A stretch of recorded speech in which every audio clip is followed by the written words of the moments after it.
Hello students, in this session Let us solve a question on principal stresses.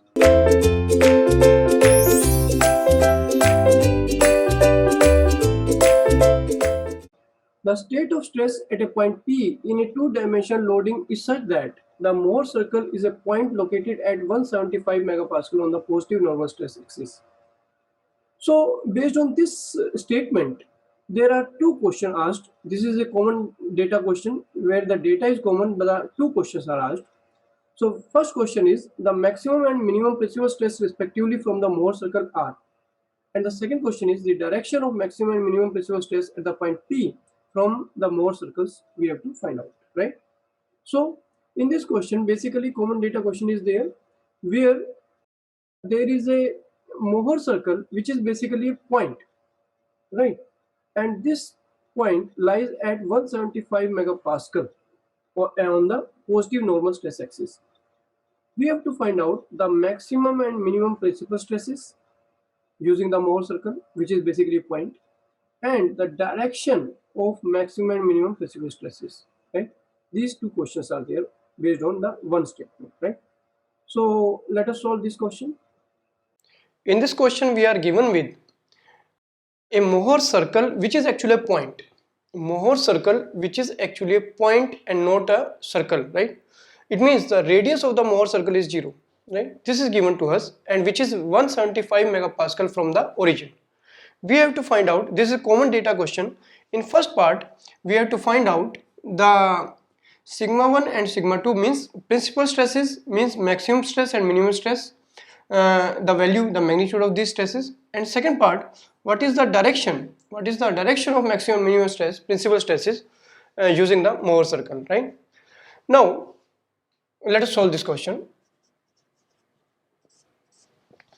First we have to see that when the Mohr circle becomes a point, right? So you know that when in a two-dimensional stresses, both the stresses are equal, the Mohr circle becomes a point. So suppose we are given with this sigma, and this sigma, right? Means the stress condition is given like this. Suppose sigma x, this is sigma x and sigma y. When sigma x and sigma y are equal, in that case, and there is no shear stress applied, in that case the Mohr circle becomes a point of 0 radius, right? Because radius of the Mohr circle is given by sigma x minus sigma y by 2 whole square plus tau square. Tau square is shear stress. Here the shear stress is 0, no shear stress is applied.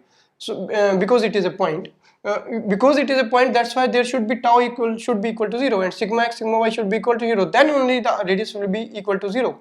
So in case of sigma x equal to sigma y and tau equal to 0, in this condition the radius of the Mohr circle is equal to 0. It means radius will become 0 when this is 0 as well as this is 0. So when this is 0, it means sigma x and sigma y are same, and when this is 0, it means no shear stress is applied. So radius is 0, it means the Mohr circle is a point. When Mohr circle is a point, it means whatever stress is applied, that is the principal stresses, because principal stresses are those stresses where there is no shear stress, and because we have not applied any shear stress here, that's why whatever is the stress applied, that is the principal stresses. So in first part principal stress, which is sigma 1 and sigma 2, are basically nothing but sigma x and sigma y which is applied, and that is equal to 175 megapascal each. 175 megapascal. So both the stresses, principal stresses, maximum and minimum, are 170 megapascal, and this is the answer of first question, right? And this is option B.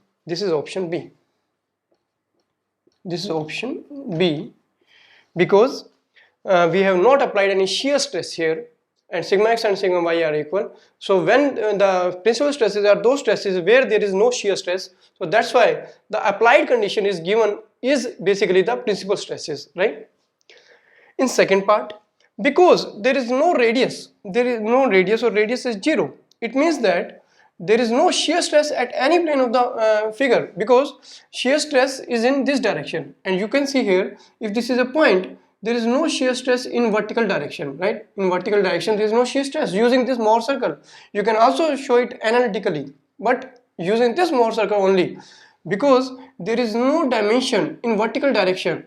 In vertical direction there is no dimensions, no circle. If there would have been circle, then there will be dimensions in vertical direction, but here there is no dimension in vertical direction, because it is a point only. It has a distance from the origin, which is the principal stresses basically, right? But tau is not there.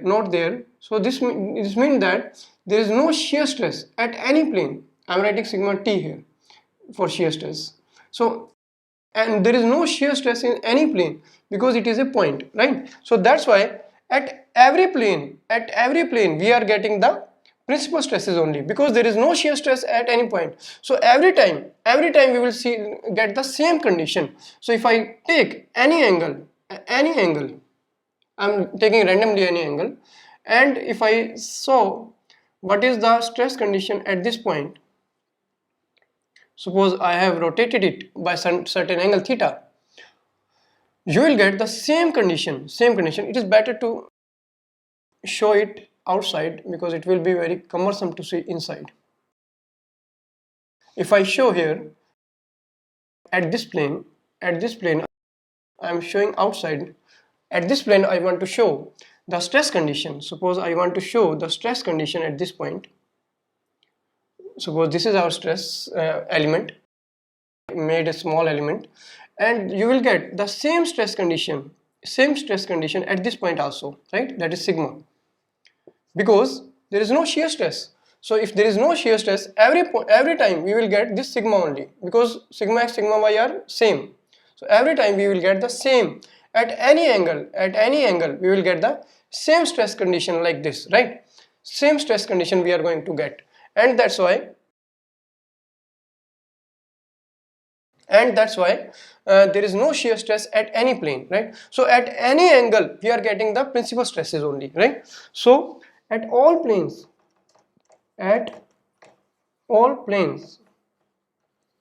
we get principal stresses which are maximum or minimum stresses. So this is the answer. At all planes we are getting the principal stresses which are maximum or minimum stresses, and the answer of this is D, in all directions, right? So this is the answer, and this is option D. That at all directions we are getting the principal stresses, right? Or maximum and minimum stresses. Here maximum and minimum are both same, that is equal to 175 megapascal.